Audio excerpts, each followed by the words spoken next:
Hello and welcome to Yashvi's kitchen. This is my second video ever and I'm making kimchi. So, what is kimchi? Kimchi is a fermented Korean condiment that's spicy, sour, and it's absolutely delicious.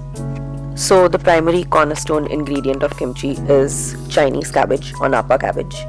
And what you're supposed to do with it is take one Chinese Napa cabbage, it'll be about 500 grams, and cut it into quarters. So cut it into 4 parts vertically.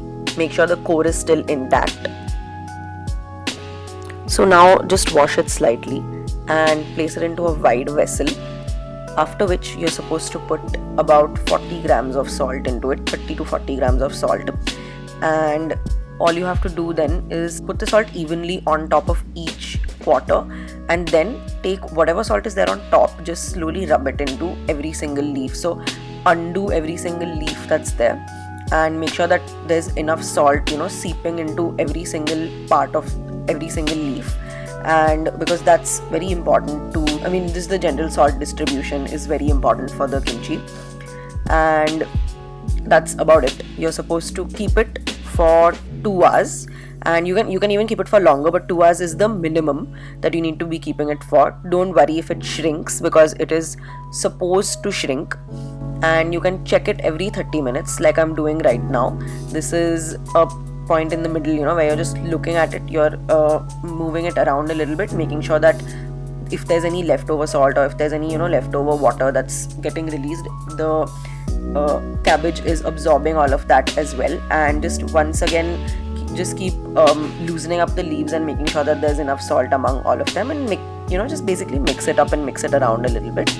One fun thing that happens is that in handling all of this salt, it gets onto your hands and it kind of exfoliates your palms. So when you wash them, they're like super smooth.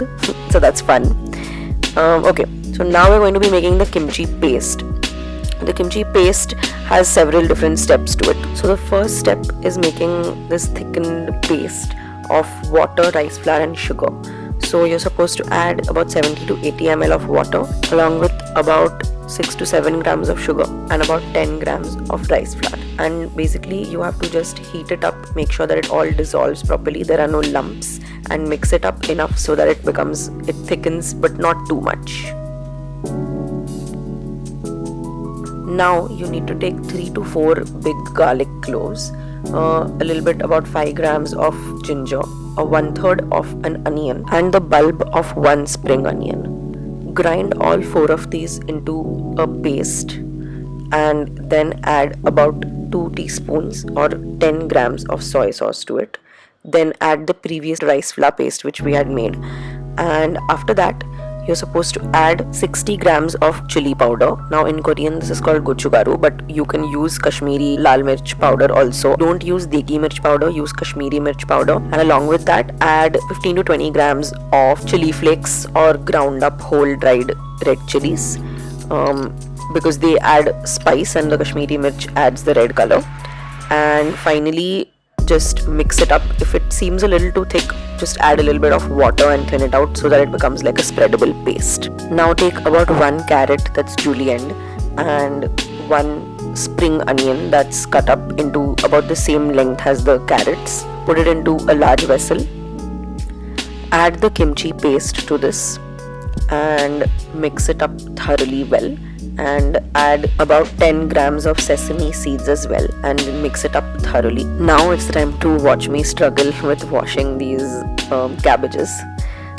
So what you're supposed to do is just wash the cabbages, make sure that all the granules of salt come out.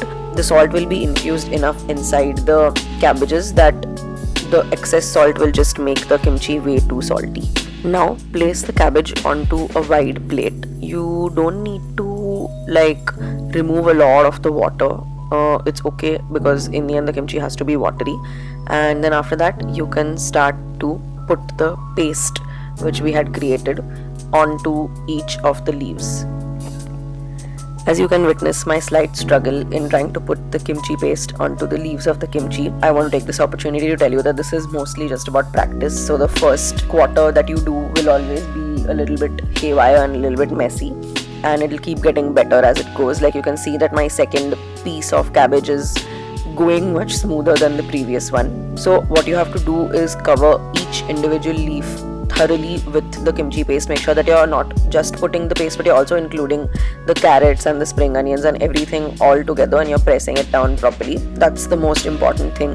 Now over here, the other crucial thing is to use to basically, once you're like done with doing the entire leaf, what you have to do is whatever paste you have left over on your hands, just use it and cover it, the entire outside of the cabbage piece. I have tried to do this in the video, but unfortunately you can't see it very well, but I hope you understand what I'm trying to explain. And the very last thing that you need to do, there will be a little bit kimchi paste left over. Don't use it all up, because you will also have a little bit of extra leaves of the cabbage which have just torn, and they are like slightly broken off from the actual pieces.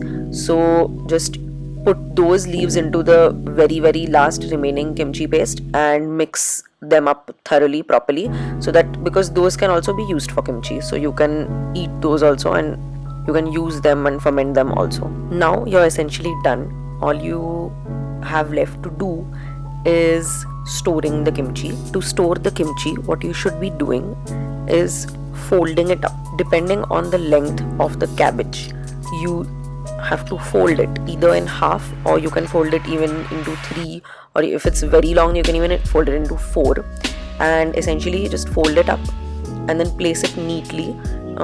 Do that with all of the pieces which you have, and make sure that you keep them very close and tight knit to each other. You need to press them down very well. You can add the leftovers of the leaves which were there. You can add those on top of all of this, and just make sure to punch it all down and press it all down, so that there's no air pockets remaining in them. You need to ferment it at room temperature for about 2 days. Finally, after those 2 days, store it in the refrigerator. So first, watch me struggle to open this simple clip. But anyway, this is what it looks like after a single day. Do you see these bubbles? So these bubbles are basically like proof that the fermentation process is active and it's fermenting. So make sure that there are bubbles, because that means that it's fermenting. They'll not be everywhere, of course, but everywhere that you press down the liquid a lot, bubbles will show up. Make sure to keep pressing it down, because it has to stay underwater, otherwise it will go bad. And here is a batch of kimchi that I made a few weeks ago. You can see here that the bubbles are significantly lesser. That's because once it's inside the fridge, the fermentation process slows down a lot. So it's not as active of a fermentation, but it is still very slowly fermenting. So anyway, I hope you make kimchi. Enjoy this video. Thank you so much for watching. I hope you have a wonderful day. Bye.